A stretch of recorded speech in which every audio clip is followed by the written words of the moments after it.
No skip, খেলা হবে। Good morning Ibrahim. তো আজকে হলো সানডে, ভাবছিলাম সে কাজে যাবো না, পাট আছে কাজে যেতে হবে, কারণ ইমার্জেন্সি কাজ আছে আজকে। গাড়িটা দেখে আমার মনটা খারাপ হয়ে গেলো, কারণ প্রচুর কাদা লেগে আছে, মুছামুছি করতে লাগবে। যতটুকু পারলাম মুছামুছি করে সাফ করে নিলাম। সকালে খাওয়া দাওয়া হচ্ছে রুটি আর ফুলকপি সবজি। রেডি করে নিলাম আর হেলমেটটা লয়ে নিলাম লগে, কেন হেলমেট ছাড়া তো চলা যাবে না রাস্তায়।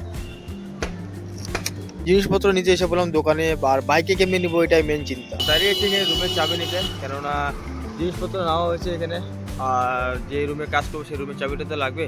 বাট বাইকটা এখানে দাঁড়িয়ে আছে, কিন্তু প্রবলেম একটা কি বাইকে জিনিসপত্র নেওয়া খুবই কষ্ট। যাই হোক, যেমনি তেমনি জিনিসপত্র নিয়ে এসে বললাম লিফটের সামনে, লিফটে উঠে নিলাম জিনিসপত্র, চলে যায় কাজের জায়গায়। কাজে এসে আমি বেশিক্ষণ না বসে কাজ স্টার্ট করলাম। আর কাজ ছিল এখানে কিছু ফ্যান লাগানো আর স্ট্রিপ লাইট লাগানো। প্রথমে আমাদের ফ্যানগুলো ফিটিং করতে লাগবে, যাই হোক কমপ্লিটলি আমাদের ফ্যান ফিটিং হয়ে গেল। এখন লাগানো এসে বললাম হোটেলে দুপুরে খাওয়া দাওয়া করতে। খাওয়া দাওয়া করার পর আজকে রেস্ট করলাম না, কেননা আজকে ঘরে জলদি যেতে হবে, তার কারণে। বাট আমি একটা জানি যে আমি যে কাজ করি না করি, কাজগুলো ভালো মতো সাকসেস হতে লাগে।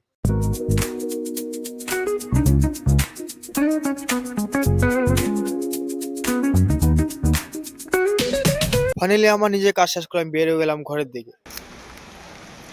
বৃষ্টির মধ্যে ভিজে ভিজে আসলাম, জানি না আজকে জ্বর আসে না নাই, পুরা শরীরে আমার ভিজা। এখন ঘরে আসা মাত্র গরম চা আর বিস্কিট খেয়ে নিলাম, আর ভিডিওটা এখানে শেষ করলাম।